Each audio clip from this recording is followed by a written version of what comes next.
Então, por favor, pegue a palavra de Deus e abra no Evangelho de João, capítulo 14. Nós vamos ler aqui o versículo 30 e o 31.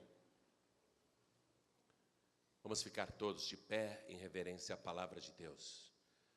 Evangelho de João, capítulo 14, versículo 30. Jesus disse o seguinte, e ele está conversando com os discípulos. Ele diz assim: já não falarei muito convosco, porque se aproxima o príncipe deste mundo e nada tem em mim. Mas é para que o mundo saiba que eu amo o Pai e que faço como o Pai me mandou. Levantai-vos, vamos-nos daqui.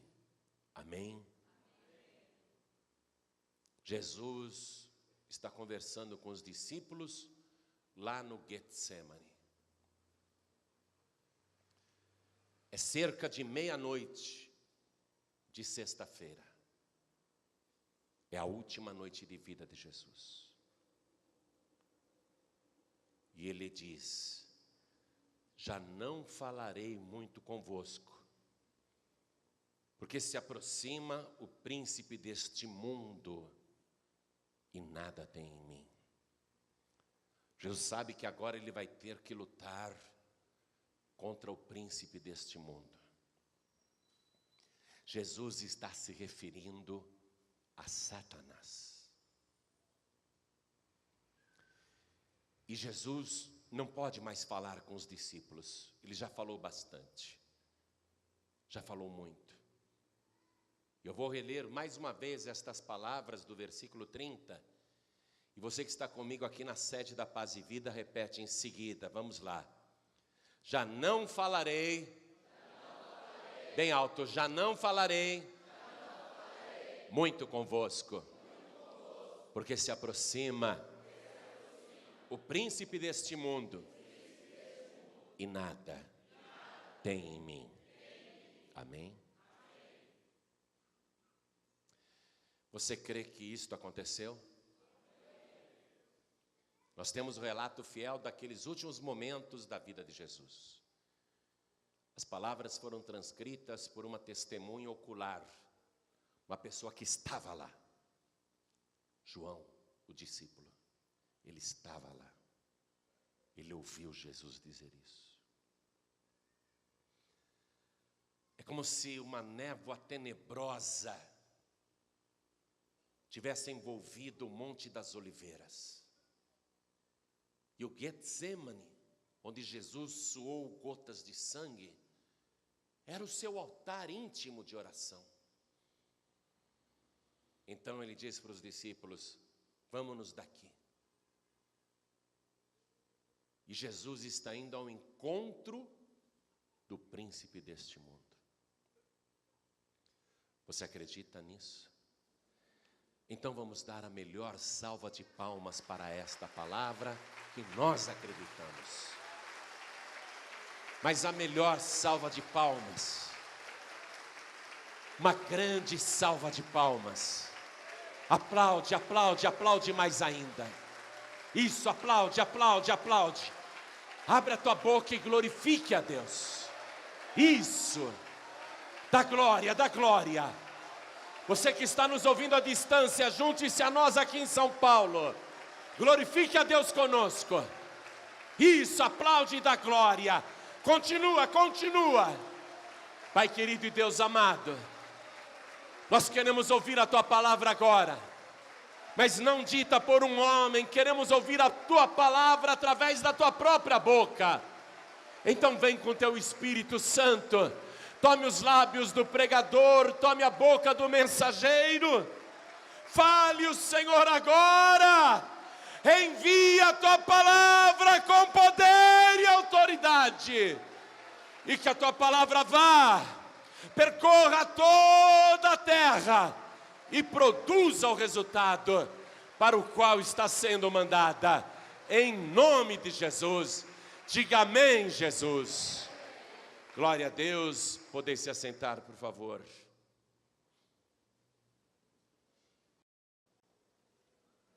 Cerca de meia-noite de sexta-feira, podemos dizer a última madrugada de vida de Jesus. Jesus está agoniado.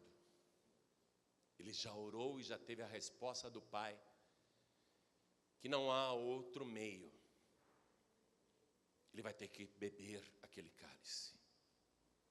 Não há outro cálice, não há outro jeito. Jesus está pronto para o combate. E ele sente a aproximação do príncipe deste mundo. Ele havia dito aos discípulos: esta é a hora e o poder das trevas. Ou seja, todo o inferno, todos os demônios, todas as legiões, todas as falanges vão se concentrar agora contra uma única pessoa na terra: Jesus. Eles querem derrubar Jesus. É Jesus contra o inferno inteiro. E ele sente a aproximação do príncipe deste mundo, que está incorporado em um dos seus discípulos mais chegados, Judas Iscariotes. Durante a celebração da Páscoa, o diabo incorporou em Judas e saiu. Jesus sabe que Judas está incorporado do príncipe deste mundo. Ele avisou os discípulos: um de vós é o diabo.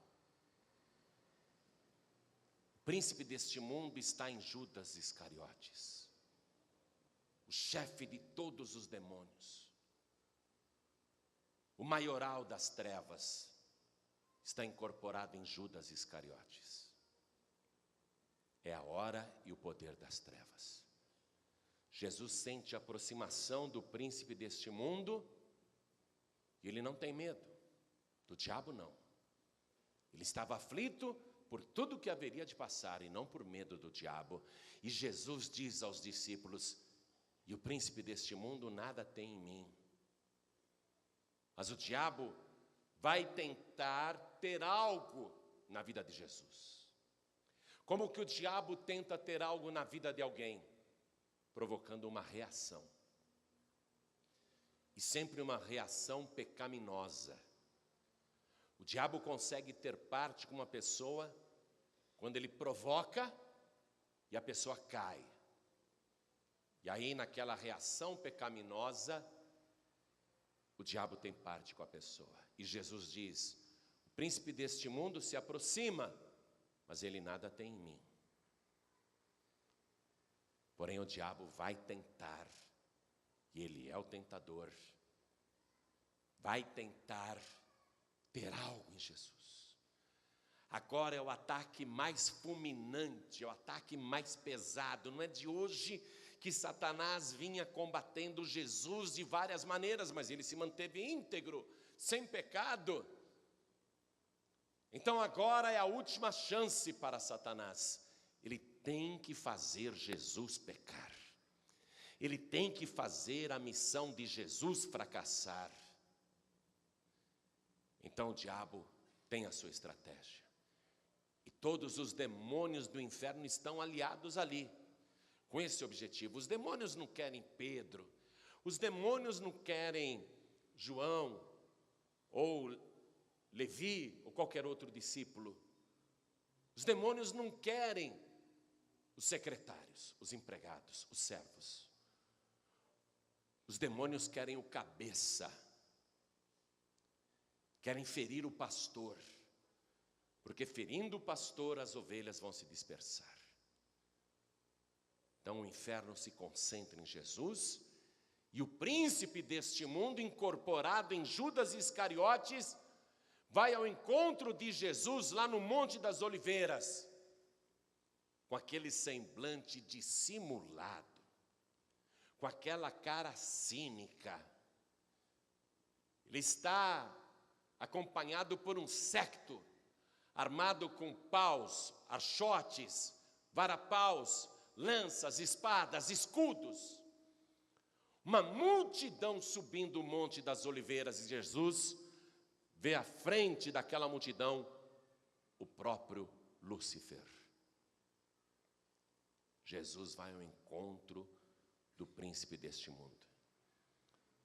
E o diabo, incorporado em Judas, sabe muito bem que nada irrita mais um ser humano do que a falsidade. Fingir respeito, fingir amor, fingir amizade. O diabo sabe que isso tira qualquer ser humano do sério, e ele quer tirar Jesus do seu juízo. Ele quer abalar a serenidade de Jesus. E ele se aproxima com toda a falsidade. Para Jesus nada está encoberto, porque ele está vendo ali o próprio Satanás, de maneira dissimulada, se aproximando, com os braços abertos, com um sorriso. E o príncipe deste mundo, dentro de Judas Iscariotes, diz: eu te saúdo, Rabi, e dá um beijo no rosto de Jesus. Para um ser humano normal, que sabe que a pessoa é falsa, isso provoca uma repulsa, uma indignação, um desprezo, um nojo. O ser humano normal reage assim.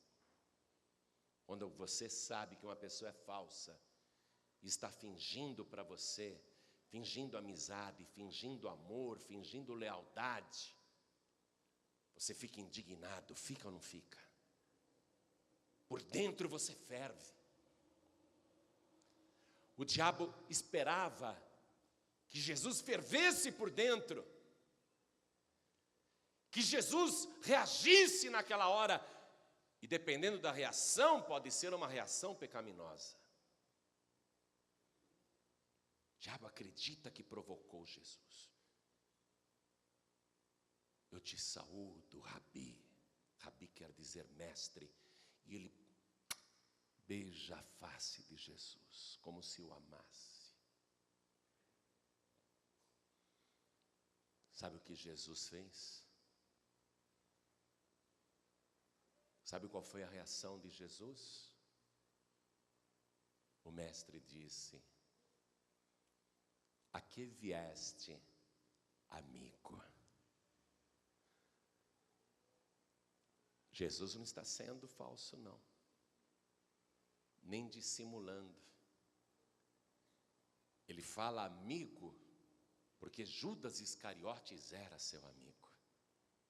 Judas está lá ainda, consciente de tudo. Ele não é um cavalo de um terreiro de macumba. Judas está lá consciente. E Jesus o chama de amigo. Naquela hora, quem ferve é o diabo, quem ferve é o demônio. O diabo ferve por dentro. Como assim, amigo? Como que ele chama Judas de amigo?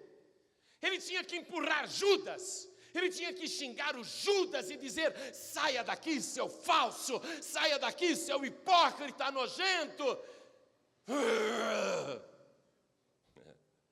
O bicho ficou descontrolado. O diabo ficou doido.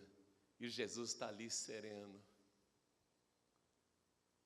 Aí Jesus pergunta: quem buscais? E os guardas dizem: Jesus, sou eu. Quando Jesus diz sou eu, todos os demônios que estavam nos guardas caem por terra. O inferno caiu por terra. Porque sou eu, é o mesmo que eu sou, e eu sou é o nome de Deus. Naquela hora o inferno desaba, porque o diabo, o príncipe desse mundo, queria que Jesus dissesse: não, ele não está aqui não. Não é você não, não sou eu não. O príncipe deste mundo queria uma reação pecaminosa, mas Jesus disse: sou eu, e o inferno caiu por terra.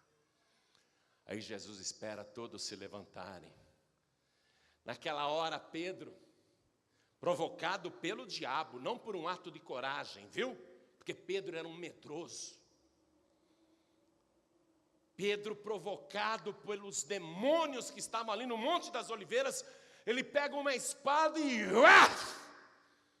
acerta a cabeça de um guarda de raspão e corta a sua orelha. Lúcifer, dentro de Judas Iscariotes, pensa: agora Jesus vai incentivar uma reação, eu vou conseguir. Mas Jesus diz: Pedro, guarda a tua espada. Tu não sabes que quem com ferro fere, com ferro será ferido? Quem viver pela espada morrerá? Você não sabe disso não, Pedro? Guarda a tua espada. Você acha que eu não poderia agora orar ao meu Pai e Ele não me mandaria aqui mais de 12 legiões de anjos? Como é que as escrituras iriam se cumprir, Pedro? Não perde a cabeça, não? Como é que as escrituras iriam se cumprir se eu não beber este cálice que me está preparado? E aí, Jesus se aproxima do soldado que está com a mão na orelha sangrando. O sangue escorrendo. Jesus tira a mão do guarda e põe a mão santa dele em cima. E quando ele tira a mão, a hemorragia já parou. A orelha está perfeita. A marca do sangue está ali. Mas cadê a hemorragia? O diabo fica furioso. Como? Eu queria que ele incentivasse a guerra. Eu queria que ele incentivasse os discípulos a guerrearem. Eu queria que ele dissesse: bem feito, miserável. Mas ele foi e ainda curou o guarda que quer prendê-lo. Mas eu não desisto. E aí os guardas vão avançar para cima dos discípulos e Jesus diz: a quem vocês buscam? A Jesus. Eu já disse que sou eu. Se sou eu que vocês querem, deixem eles irem embora. É Jesus que nós queremos. O inferno quer Jesus. O inferno não quer os discípulos. Esses discípulos michurucas, medrosos, nós não queremos nenhum deles, eles são fraquinhos. Se a gente conseguir derrotar Jesus, nós derrotamos o principal e acaba com tudo. Então eles deixam os discípulos fugirem. E quando os discípulos começam a fugir, o diabo espera uma reação de Jesus. O diabo gostaria muito que Jesus gritasse: seus covardes, voltem aqui! Fiquei com vocês 3 anos, dei tudo para vocês, ajudei, amei, sustentei, provi, curei, ensinei, amei, perdoei, relevei, tive paciência com vocês, e vocês fogem, seus canalhas. Você não falaria isso? Era isso que o diabo queria que Jesus falasse. Mas Jesus diz: não, é a mim que vocês querem. Deixem os meus discípulos em paz. Quero mandar uma mensagem para você que está ouvindo isso. Quero mandar uma mensagem para você que está aqui comigo nesta igreja e para quem está ouvindo pela rádio. Quero mandar uma mensagem para você que está assistindo esse DVD que um pregador do telhado te deu. Eu quero mandar uma mensagem agora para toda a igreja de Cristo que está nos ouvindo. Eu quero mandar uma mensagem agora para todos os discípulos de Cristo que estão na terra. Eu quero mandar uma mensagem agora para todos os servos de Deus que estão me escutando. Não se preocupe, o diabo, ele não vai te atacar. Sabe por quê? Porque Jesus Cristo se coloca na frente para te defender. Nenhum demônio do inferno vai te incomodar. Nenhum demônio do inferno vai te tocar. Porque Jesus se coloca na frente das ovelhas. Ele é o bom pastor. Todos os discípulos escaparam. E aí Jesus é amarrado e levado para a casa de Anás. Anás tinha sido o sumo sacerdote anterior. E em Israel, o sumo sacerdote só era substituído quando morria, porque o cargo era vitalício. Mas, por motivos políticos e por vontade de Roma, Anás foi substituído por Caifás. E Caifás se casou com a filha de Anás. Então é como se houvessem em Israel 2 sumos sacerdotes. Anás e Caifás. E Jesus foi levado primeiramente na casa de Anás, que era o sogro do sumo sacerdote atuante e no cargo Caifás. Quando chegou amarrado na casa de Anás, se reuniram em volta dele, colocaram Jesus sentado num banquinho, e ele está manietado, quer dizer, uma palavra que diz, mani de mão atada, manietado, ele está com as mãos atadas, sentado num banquinho. E Anás diz para Jesus, fale-nos da sua doutrina, e o que é que tens ensinado?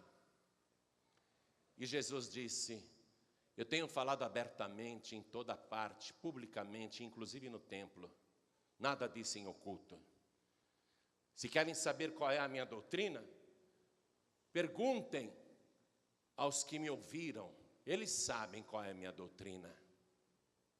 Nesse momento, o príncipe deste mundo incorpora num criado de Anás, um dos guardas do templo, um vigia particular, um servo de Anás, um simples criado. O diabo incorpora num criado. E o príncipe deste mundo se aproxima de Jesus, agora eu vou ter alguma coisa nele, e Jesus está sentado, e aquele criado olha para Jesus e diz, como respondes assim para o sumo sacerdote? Pá!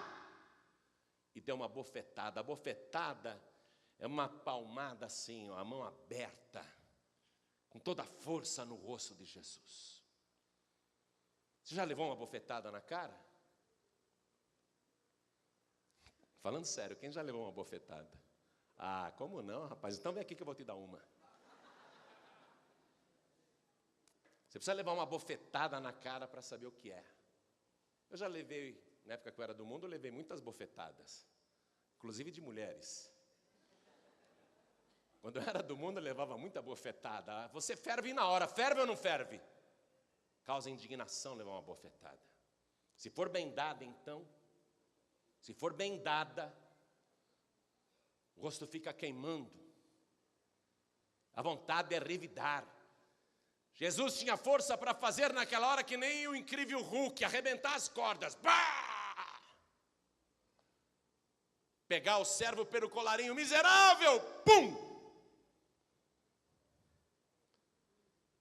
Jesus levou a bofetada, se recompôs, olhou com serenidade para o criado e disse, se eu falei mal, dá testemunho do mal. Mas se falei bem, por que me feres? Aí o diabo ferveu de novo. Não, ele tem que ficar furioso, ele tem que ficar indignado, ele tem que reagir, eu tenho que fazer ele pecar. E aí pegaram Jesus e o levaram amarrado da casa de Anás até a casa de Caifás. E Jesus vai ser interrogado a madrugada inteira. Durante aquele interrogatório, na casa do sumo sacerdote, a alta corte de Israel está reunida. Os principais juízes de Israel estão ali. É o Sinédrio, onde deve haver a justiça e a verdade. É como o Supremo aqui no Brasil. É inadmissível que o Supremo Tribunal do Brasil compactue com corrupção, com engano, com mentiras, com falsos testemunhos. Porque o Supremo Tribunal Federal tem que zelar pela verdade, pela justiça e pela lei. O Sinédrio em Israel tinha a mesma função, era a mais alta corte do país. Naquele tribunal deveria imperar somente a verdade isenta, a análise de provas. Mas aquele tribunal já está comprado. É um tribunal vendido. Todos os juízes ali, com algumas exceções de José de Arimateia e Nicodemos, com poucas exceções, aquele tribunal está corrompido, totalmente determinado a matar Jesus e começa a chamar falsas testemunhas. Você já participou de uma audiência trabalhista, civil, qualquer uma audiência, onde a outra parte começa a mentir descaradamente? Quem aqui já participou? Levante a mão. Dá raiva ou não dá? Eu sou advogado também. Eu estava fazendo uma audiência em São Gonçalo, Rio de Janeiro, e o advogado mente descaradamente, a outra parte mente, dizendo que uma testemunha importante do caso estava no hospital ganhando nenê, sendo que aquela testemunha deles já estava com uma criança de 3 meses no braço. Já tinha dado à luz há muito tempo. Uma mentira descarada. Quando você ouve uma mentira em tribunal, sabendo que é mentira, que a testemunha é falsa, a reação é de indignação. Começaram a se apresentar naquele tribunal de Jesus, onde ele estava sendo julgado, várias testemunhas falsas, imputando coisas que Jesus nunca tinha feito, reproduzindo diálogos que ele nunca tinha falado, declarando coisas que Jesus jamais havia mencionado. Uma testemunha falsa atrás da outra, uma testemunha falsa atrás da outra. Era o julgamento do próprio Jesus. O príncipe deste mundo deu ordem aos demônios que incorporassem testemunhas falsas e foram a julgamento contra Jesus, contando mentiras. Queria que Jesus se levantasse, que Jesus protestasse. O diabo queria que Jesus gritasse: é mentira! Eu não falei nada disso, seus inventores. O diabo queria que Jesus reagisse, xingasse.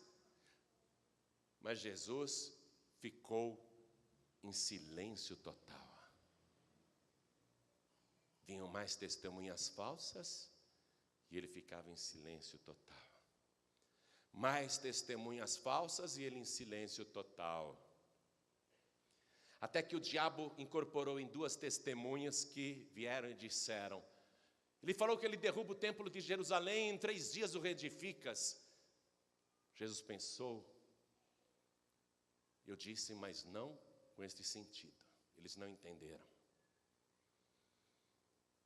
Jesus poderia até interromper a testemunha. Jesus poderia reagir, poderia entrar num debate. E era isso que o diabo queria que ele fizesse. Mas Jesus continuou em silêncio. O diabo foi ficando cada vez mais irado. O diabo foi ficando cada vez mais furioso. Aí ele incorporou no próprio sumo sacerdote. Pode acreditar que sim. Caifás era um sumo sacerdote corrupto, ladrão, mentiroso, sem temor de Deus, um dissimulado, um negociante, dono dos bazares que ficavam no quintal do templo, o que lucrava com o comércio da fé. Caifás não era homem de Deus, coisa nenhuma. Aquele homem era um servo do diabo. Por isso Satanás ficou à vontade para incorporar no sumo sacerdote Caifás. E o sumo sacerdote chegou para Jesus e disse: não respondes nada? Não está ouvindo tudo o que estão falando de você? Vamos lá! E Jesus em silêncio. Aí Caifás irado: eu te conjuro pelo Deus vivo, se tu és o Cristo, o Filho de Deus, fala! Aí Jesus olhou para ele com aquela calma, com aquela serenidade. Tu disseste, mas eu te digo, que muito breve tu verás o céu aberto, e o Filho do homem assentado à direita do poder de Deus. E muito breve também, você verá o Filho do homem voltar para este mundo, cercado por seus anjos celestiais, vindo com grande poder e grande glória. Aí o sumo sacerdote rasgou as vestes enfurecido. Ele blasfemou, ele blasfemou. Não precisamos ouvir mais ninguém, o que vocês acham? E aquele tribunal vendido começou a gritar: é digno de morte, é réu de morte, ele tem que morrer, ele blasfemou. Agora eu vou te mostrar o que fizeram com Jesus, e são os demônios. O inferno ali incorporado, vários demônios em cada pessoa. É a hora e o poder das trevas. Todo ataque contra um único homem. Eu quero que você vá comigo no Evangelho de Mateus, capítulo 26. Versículo 67.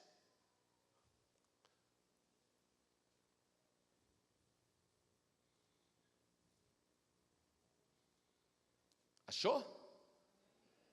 Então, cuspiram-lhe no rosto e lhe davam murros, e outros o esbofeteavam, dizendo: profetiza-nos, Cristo, quem é o que te bateu?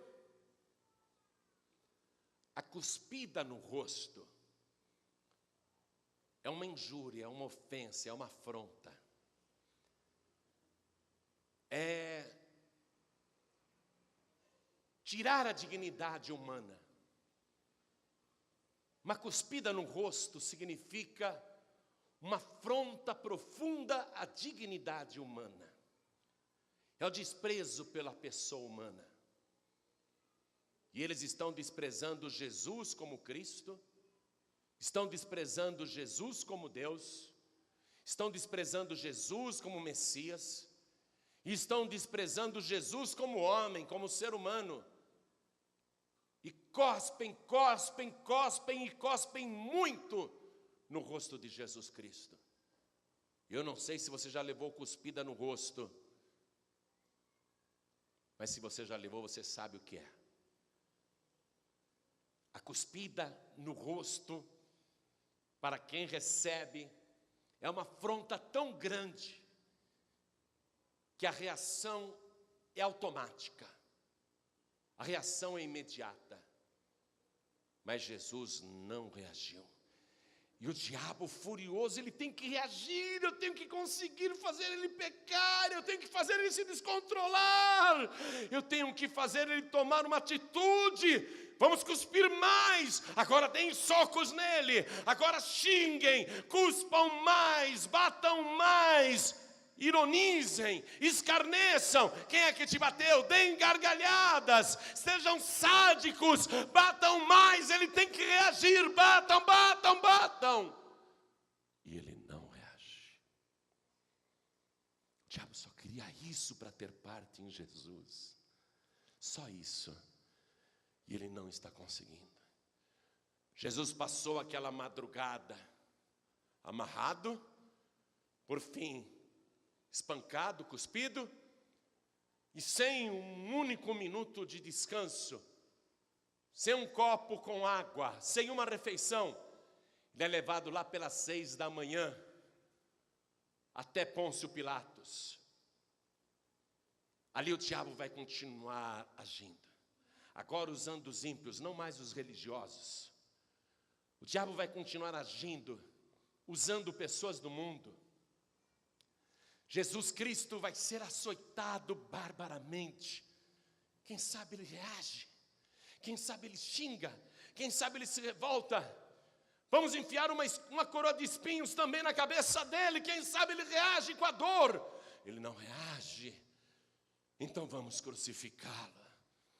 Vamos pregá-lo no madeiro, ele tem que reagir, ele está todo arrebentado, ele não pode continuar assim. O diabo está atacando, o diabo usa muita gente para escarnecer.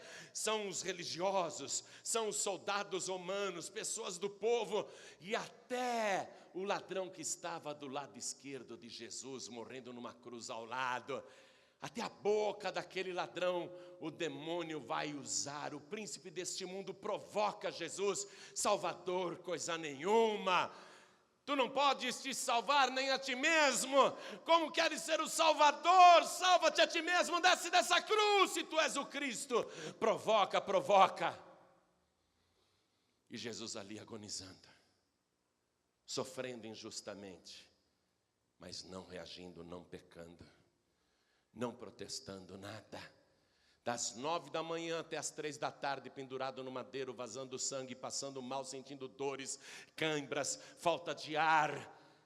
Jesus está sofrendo muito ali. Ele tem tudo para dizer: que droga de vida, eu não mereço isso, que injustiça. Mas ele não abre a boca, ele fica quieto o tempo todo. Ele fala algumas coisas, mas nada que pudesse ser um pecado ao reclamar. Não tem ninguém do lado dele. Ele sozinho.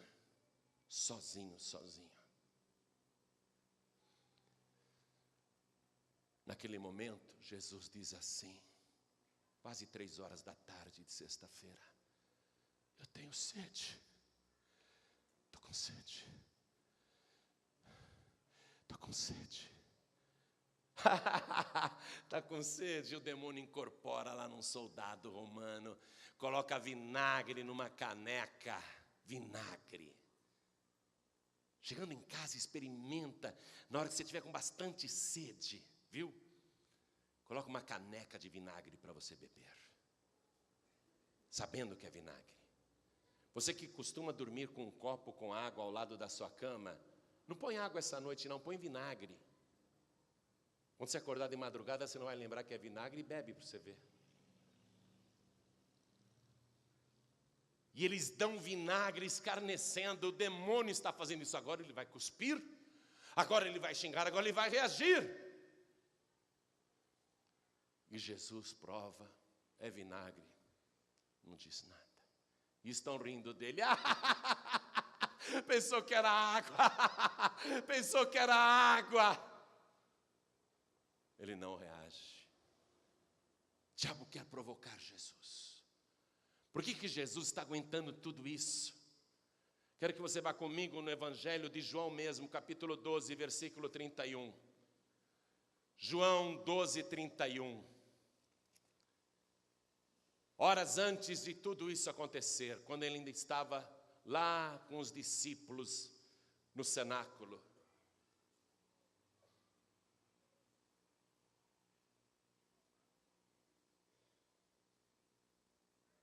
Jesus disse assim, João 12, versículo 31. Agora é o juízo deste mundo. Agora será expulso o príncipe deste mundo. E eu, quando for levantado da terra, todos atrairei a mim. E dizia isso significando de que morte havia de morrer. Ele está levantado da terra. Essa era a morte que ele havia profetizado. Esse é o juízo contra o príncipe deste mundo. O diabo está ali rindo, zombando, escarnecendo. Mas o diabo ainda não se deu conta que ali é a hora do seu juízo. E que ele está prestes a ser derrotado. O príncipe deste mundo vai ser vencido. O diabo ainda ri. Pensou que era água, né? Pensou que era água. O diabo está achando que vence Jesus. E não se deu conta que é a hora do seu juízo. Que ele vai ser expulso definitivamente deste mundo. Que ele vai perder o seu reino. Que ele vai perder a sua força. Que ele vai perder o seu poder e influência. Que o diabo nunca mais terá aquele poder que ele tinha antes. Mas o diabo não sabe disso, ele está escarnecendo. Ele arruma mais gente para zombar, tentar tirar Jesus do sério. Aí, quando é quase 3 horas da tarde, Jesus levanta os olhos para o céu. Está tudo escuro, trevas na terra inteira. É a hora e o poder das trevas. Ele olha para o céu, mas ele vê além da escuridão. Ele vê os olhos de Deus. Ele vê os olhos do Pai. E Jesus diz assim: Pai, nas tuas mãos eu entrego o meu espírito. Naquela hora o diabo fica furioso. Pai? Ele tem coragem de chamar esse Deus cruel de Pai? Um pai que deixa o filho passar por tudo isso e não faz nada? Um pai que pode evitar tudo isso e não evitou? Isto é um pai, ele tem coragem de amar ainda este pai. E naquela hora em que Satanás, o príncipe deste mundo, ouve Jesus chamar Deus de pai, o diabo, totalmente enfurecido e descontrolado, é como se tivesse recebido uma bomba atômica no seu peito. É como se tivesse explodido uma carga de nêutrons no inferno. Naquela hora em que Jesus tomba a cabeça, o diabo cai por terra, a terra treme, é um terremoto que abala o monte Calvário, e o Filho de Deus rendeu o corpo para o Pai, o único que viveu sem pecado, o único que nunca blasfemou, o único que nunca adulterou, o único que nunca mentiu, o único que nunca murmurou, o único que nunca cometeu qualquer pecado, o único que o diabo não conseguiu derrotar. Naquela hora, o inferno caiu por terra. O terremoto foi para anunciar a morte de Jesus, mas para declarar o juízo do príncipe deste mundo. Sabe o que isso significa? Que desde a morte de Jesus, o diabo não é mais o mesmo. O diabo, quando ele anda por aí, ele dá uma de valente só com quem não conhece Jesus. Agora, o diabo que antes desprezava os discípulos de Jesus, não precisa pegar não. Deixa os discípulos de Jesus fugirem, eu quero o cabeça. Depois que o cabeça morreu sem pecado, depois que o cabeça deu a sua vida na cruz do Calvário, depois que Jesus morreu, o diabo não tem mais desprezo pelos discípulos de Jesus. Sabe por quê? Porque aquele que foi morto ressuscitou no terceiro dia. Chamou os discípulos e por todas as eras, por todas as épocas, Jesus deu poder para enfrentar o inferno. E Jesus diz a você: não tenha medo não, porque aquele ou aquela que crê em mim, e qualquer pessoa que crê em mim, em meu nome, expulsará os demônios. Agora você tem poder sobre os demônios. Agora o diabo não olha mais para você com desdém, não. Esse daí é fichinha, essa daí é fichinha. Não. Agora o diabo, quando olha para você, ele fala: essa pessoa é perigosa. Porque se ela me vir agindo na vida dela, ela vai me expulsar em nome daquele único lá, que eu não consegui derrotar. Um dia uma mulher foi num terreiro de macumba e deu o meu nome para a mãe de santo. Já contei isso. Quero dar um jeito nesse homem aqui, quero que a senhora acabe com ele. A mãe de santo incorporada lá pela entidade, que a gente sabe que é demônio. Ela olhou o meu nome, e meu nome só tem o meu, né? E Misifia, não vai dar não. Esse aqui é protegido do homem de lá de cima. Quando o diabo pensa em te atacar, ele sabe que não pode, porque você é protegido daquele, é protegido daquele único que o diabo não conseguiu vencer.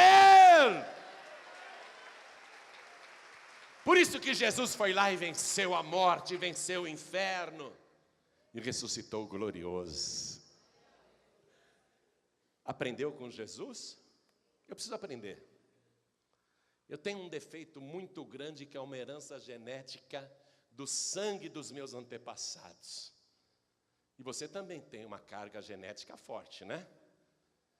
Pastor, eu sou filho de nordestino, o nosso negócio é na peixeira, eu sei disso, fica calma aí. Ou então a pessoa vem de um povo bravo, não é? É descendente de um povo bravo. Só que mesmo que você seja descendente de um povo de sangue bravo, quando o sangue de Jesus está em você, o que prevalece é o sangue de Cristo. A gente pode até, De vez em quando dá um ladinho para o diabo, mas a gente lembra, opa, errei, calma aí. Caramba, não me controlei. Por um momento o diabo teve parte comigo, perdi a cabeça, me descontrolei.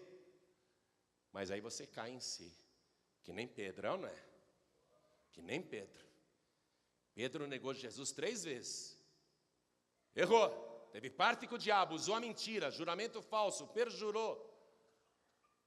A gente às vezes erra, mas aí vem o arrependimento em seguida. Essa é a diferença hoje entre você com Cristo e você sem Cristo. Na época que você não tinha Cristo, toma lá da cá, bateu, levou, né?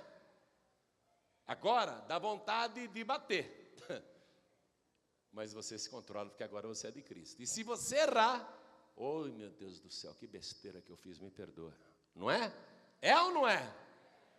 Nós temos que aprender com Jesus. Como é que o diabo tem parte com uma pessoa? Quando consegue provocar e causar uma reação geralmente pecaminosa.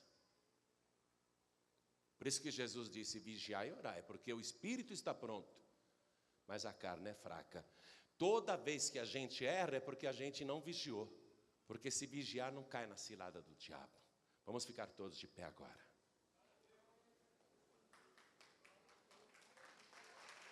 Nós temos um modelo para seguir. O modelo que nós temos para seguir é perfeito, não é? O teu modelo não é o pastor. Eu não sou modelo para ninguém, porque eu não sou perfeito. Eu não posso ser modelo para ninguém. Você não pode ser modelo para ninguém. O máximo que nós podemos ser é uma referência. Aquela pessoa é diferente porque ela é de Cristo. O máximo que nós podemos ser é uma referência para as outras pessoas. Conheço aquele fulano, aquele era um bandido miserável. Agora mudou totalmente. Olha só, não é que ele virou um modelo para alguém, ele se tornou uma referência. Mas como que ele mudou desse jeito? Se ele era um camarada que não valia nada antigamente? É porque ele se converteu e entregou a vida para Jesus. É uma referência. Nós não somos modelos para ninguém, amém? O nosso modelo é Jesus Cristo. E o nosso modelo é perfeito. E o nosso alvo é ficar o mais parecido possível com a matriz, com o cabeça. Nosso alvo é ficar bem parecido com ele. E isso é um processo que é feito pelo Espírito Santo e que depende, inclusive, do nosso próprio esforço em perseverar no caminho. O nosso esforço não nos faz merecer a salvação. O nosso esforço é dirigido para perseverar na verdade. A gente não é salvo porque a gente se esforça, mas Jesus disse, quem perseverar até o fim será salvo. O nosso esforço tem que ser para perseverar até o fim na verdade. E a gente tem que ficar com a verdade. E Jesus disse, eu sou o caminho, a verdade e a vida. Nós temos que perseverar com Jesus. Temos que insistir com esse nosso modelo. E quanto mais você anda com Jesus, mais parecido com Ele você vai ficando. Quando você convive com uma pessoa que não presta, você vai fazer igual a ela. Porque quem anda com os porcos vai acabar comendo lavagem. Minha nona já dizia isso.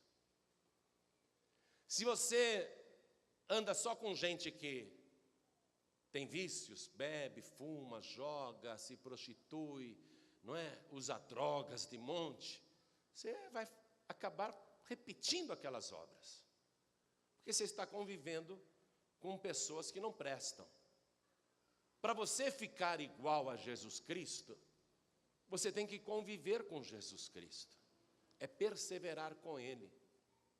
É continuar na presença dEle e cada vez mais perto dEle.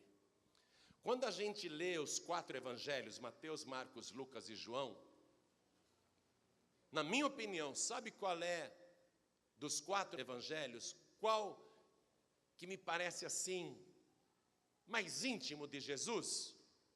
É o evangelho de João. E por que João conseguiu tanto no seu evangelho, onde ele conta a vida de Jesus, bem como nas 3 cartas que ele escreveu e também no livro de Apocalipse? Como que você acha que João conseguiu essa qualidade de transmitir a intimidade de Jesus? Foi porque João, dos 12 discípulos, era o mais próximo de Jesus o tempo todo.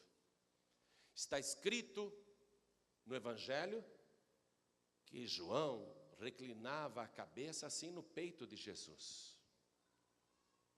Vem aqui, câmera, vem aqui, Adams, vem aqui, ó.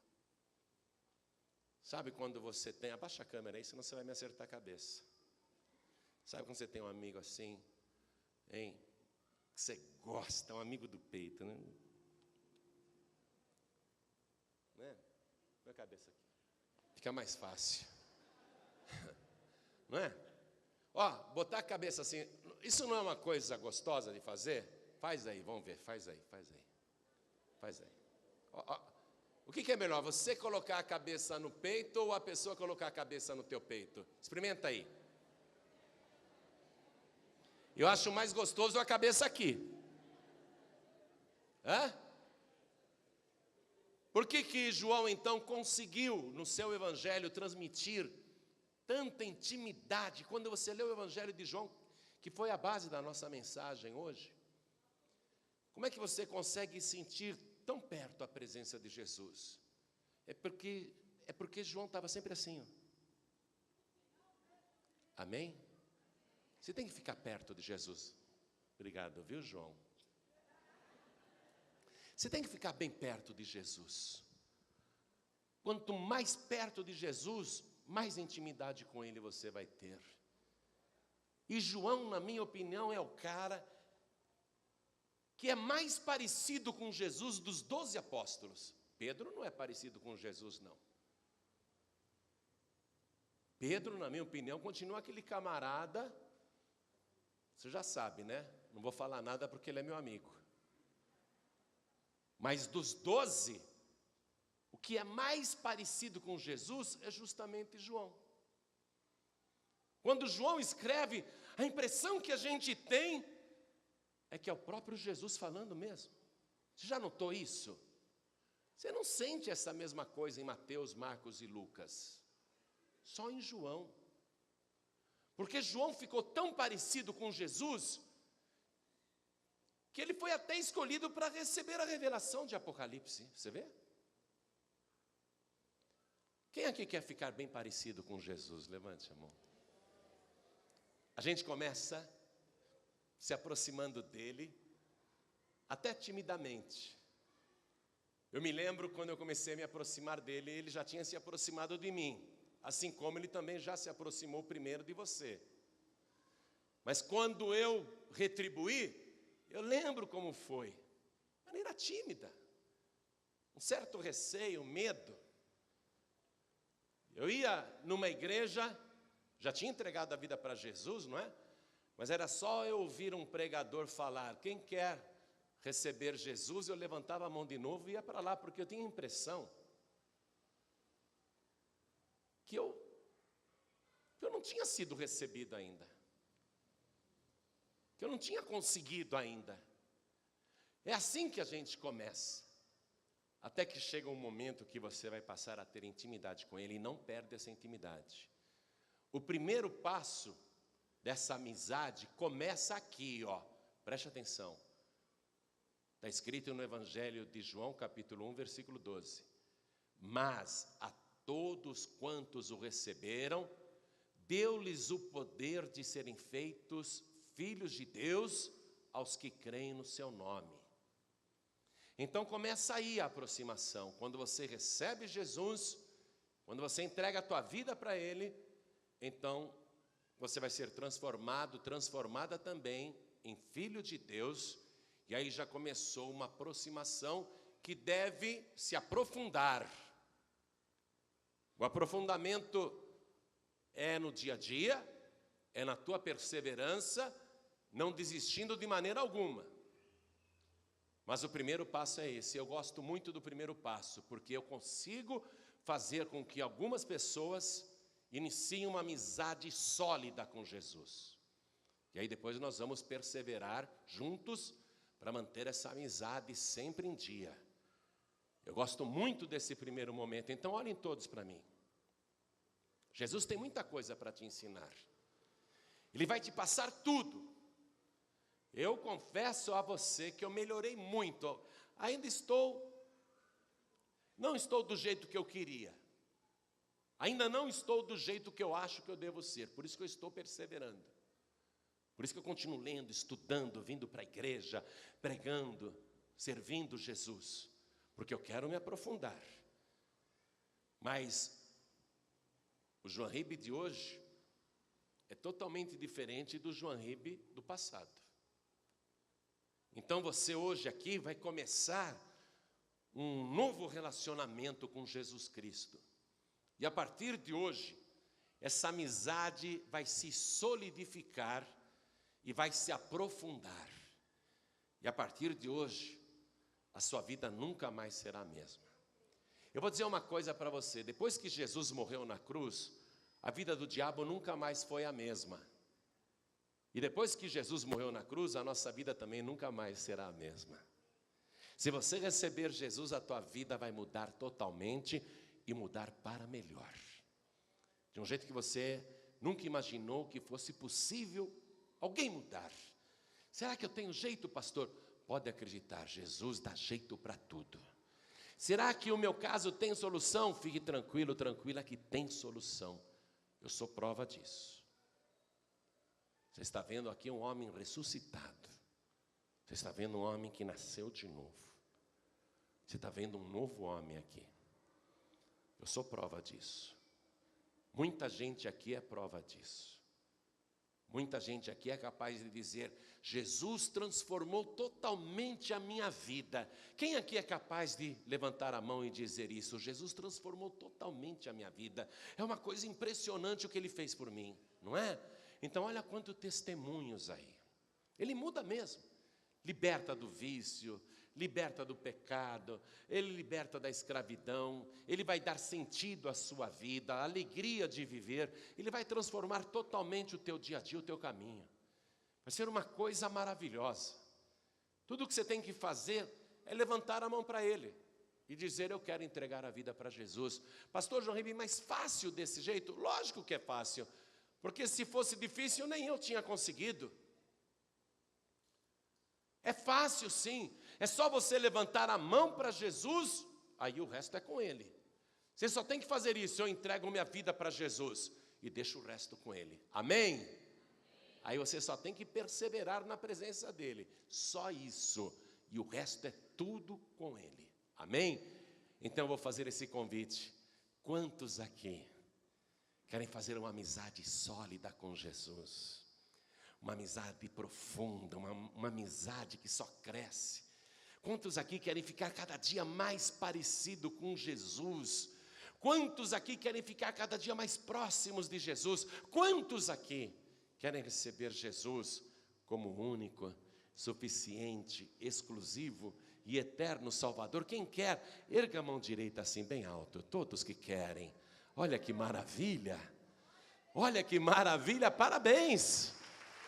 Todos que ergueram as mãos, venham aqui para frente comigo, vem para cá. Vamos iniciar essa amizade. Hoje você vai colocar medo no diabo. A partir de hoje o diabo vai ter medo de você. Olha quanta gente que está chegando. Vamos aplaudir mais ao nosso Senhor Jesus. A partir de hoje vai começar uma operação maravilhosa na tua vida. Você vai ficar cada dia mais parecido com Ele. Ô glória, vamos aplaudir mais, igreja. Essa hora tem festa no céu, sabia? Nessa hora, sabia que tem festa no céu? Jesus disse que tem festa no céu. Os anjos de Deus cantam e dançam quando um pecador se arrepende. Imagina, festa no céu por tua causa.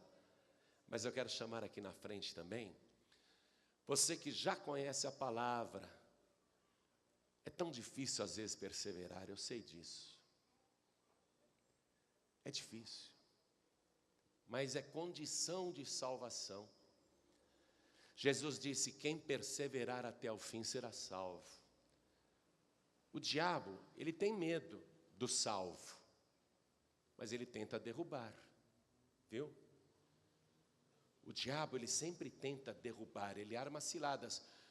Ele não desistiu nem de Jesus, hein? Sabendo que Jesus é o Filho de Deus, ele não desistiu de tentar derrubar Jesus. Então o diabo não desiste de tentar derrubar o salvo, desanimar você, abater a sua fé, fazer você fracassar, recuar. O diabo não desiste disso. E ele usa todo tipo de gente para te atacar. Você tem que entender que o diabo quer te derrubar. O diabo não quer você na igreja tomando santa ceia. O diabo não quer você aprendendo a palavra. O diabo não quer você com intimidade com Jesus Cristo. Ele tem medo de você, mas ele não desiste de te derrubar. Ele vai atacar você para te derrubar. E nós estamos vivendo uma época realmente difícil, viu? Que pena que nós estamos nessa geração por um lado, porque é uma geração que também está sofrendo os piores ataques do inferno. O mundo está doente por causa das drogas. A nova doença do Brasil chama-se crack. Nós estamos vivendo uma época tenebrosa, difícil. Por este lado, é triste a gente ser esta geração. Sabe quando o diabo ali, naquela hora, e o poder das trevas reuniu todo o inferno contra uma única pessoa para tentar destruir Jesus? O diabo sabe também que agora são os últimos momentos. Todo o inferno está reunido num ataque realmente brutal contra os servos de Deus, com armadilhas, ciladas, para te derrubar. O diabo não tem coragem de te enfrentar, mas ele coloca tropeços para você cair. Ele faz ciladas, armadilhas, ele põe o laço do passarinheiro para te prender. Então nós estamos vivendo por esse lado um momento difícil. A nossa geração, infelizmente, está vivendo uma época ruim. Mas por outro lado, a nossa geração pode ser considerada uma geração felizarda, porque nós vamos ser a geração que vai assistir o cumprimento daquela profecia que Jesus fez para Caifás. Em breve, tu verás o céu aberto, e o Filho de Deus vindo nas nuvens do céu, acompanhado por todos os seus santos anjos, com grande poder e grande glória. Nós vamos ser essa geração. Por isso que nós temos que perseverar. Por isso que agora a gente tem que ficar firme, viu? Você que está afastado, afastada, e você que está sem igreja, não é hora de desistir, não é hora de recuar. Esse é o momento de você se aproximar de Jesus, se apegar mais com Ele, colocar as coisas espirituais antes das coisas materiais. Colocar o reino de Deus antes do reino dos homens. E Jesus vai garantir tudo para você. É a hora de você se apegar com Deus como você nunca se apegou em toda a sua vida. É a hora. Porque o arrebatamento está aí às portas, ó. A qualquer momento as trombetas soarão. Estou falando sério. O único sinal que realmente falta para Jesus voltar é a pregação do Evangelho. Isso está sendo feito como nunca também. Até Paz e Vida, que é um ministério pequeno, está pregando em países lá fora. Nunca o Evangelho foi tão pregado como é atualmente. Só falta esse sinal, porque o resto está tudo aí diante dos nossos olhos. A qualquer momento começa o arrebatamento. Eu não sei o dia nem a hora, mas Jesus disse: você não sabe o dia nem a hora, mas você tem que vigiar. Vigiai, porque não sabeis nem o dia nem a hora em que o Filho do Homem há de vir. Não é hora de desviar, você tem que vigiar. Não é hora de desviar, você tem que vigiar. Diga comigo, igreja, não é hora de desviar. É hora de vigiar. Amém? Não é hora de se afastar. E quando você se afasta, você tem que voltar. E voltar solenemente, porque pode ser que o teu nome tenha sido riscado do livro da vida. Tem que voltar oficialmente. Senhor, estou voltando aos teus pés. Eu quero voltar ao primeiro amor. Eu quero voltar a sentir a alegria da salvação, quero estar na tua casa, quero trabalhar, eu quero evangelizar, eu quero fazer alguma coisa. Então você que está afastado, você que está afastada, ou você que está se sentindo fraca ou fraco na fé, eu quero orar por você. Saia do teu lugar, vem aqui para frente também, vem para cá, vem para cá. Não é hora de desistir, não. Vamos orar uns pelos outros. Vamos dar as mãos, entendeu? Vamos nos unir, nós somos um corpo. Nós somos um corpo que tem que subir inteiro. Você não pode faltar nesse corpo, você é membro do corpo. Vem para cá. Vamos aplaudir bastante, igreja. Eu quero falar com quem está ouvindo pela rádio ou pela internet. Quer entregar a vida para Jesus? Se ajoelha ao lado do teu rádio ou se ajoelha ao lado do teu computador. Quero falar com você que ganhou esse DVD de algum pregador do telhado. Algum pregador do telhado fez uma cópia, te deu. E eu quero dizer que todas as nossas mensagens em CD ou DVD podem ser copiadas à vontade. Não é pirataria, pode copiar e distribuir à vontade, eu autorizo. Nós não queremos ganhar dinheiro com os CDs ou DVDs, nós queremos ganhar almas. Algum pregador do telhado te deu esse DVD e falou, assiste isso aqui. E você quer entregar a vida para Jesus agora? Ou quer voltar para Jesus agora? Jesus está te vendo aí. Se ajoelha ao lado do teu televisor. Vamos nos ajoelhar também? Você que está à distância, se ajoelhe aí ao lado do seu televisor, ao lado do seu computador, ao lado do seu rádio. Eu vou chamar aqui ao meu lado o pastor Neilton Rocha, meu filho na fé, e agora teu pastor também. Ele vai tomar conta de você. O pastor Neilton sabe que o pastor tem que cuidar das ovelhas direitinho, e ele vai cuidar de você. Você tem um pastorzão aqui, viu? Pessoa da mais inteira confiança, não só minha, mas do Espírito Santo também. Toda a igreja de pé, estenda a mão direita na direção de alguém que está ajoelhado aqui. E cada pessoa que está de joelhos, coloque a mão direita sobre o coração. Quem está longe, coloque a mão direita sobre o coração também. Você que está dirigindo e ouvindo a mensagem, quer entregar a vida para Jesus ou voltar para Jesus, coloque a mão direita sobre o teu coração, que você vai orar conosco agora. Presidiários. Às vezes tem 30, 50 numa cela e o rádio está ligado nesta mensagem. O Espírito Santo falou com você, hein, presidiário? Quer entregar a vida para Jesus? Se ajoelhe aí ao lado do teu rádio. Deixe os outros colegas da cela zombarem enquanto quiserem. Tinha 2 ladrões morrendo ao lado de Jesus, só um foi salvo. Um escarnecia, o outro pedia para Jesus se lembrar dele no reino. Só um foi salvo. Você presidiário, você que está numa cadeia, não ligue para os outros presos não. Deixe que eles zombem, não tem importância. Mas se ajoelhe ao lado do rádio aí, coloque a mão direita sobre o teu coração também, rapaz.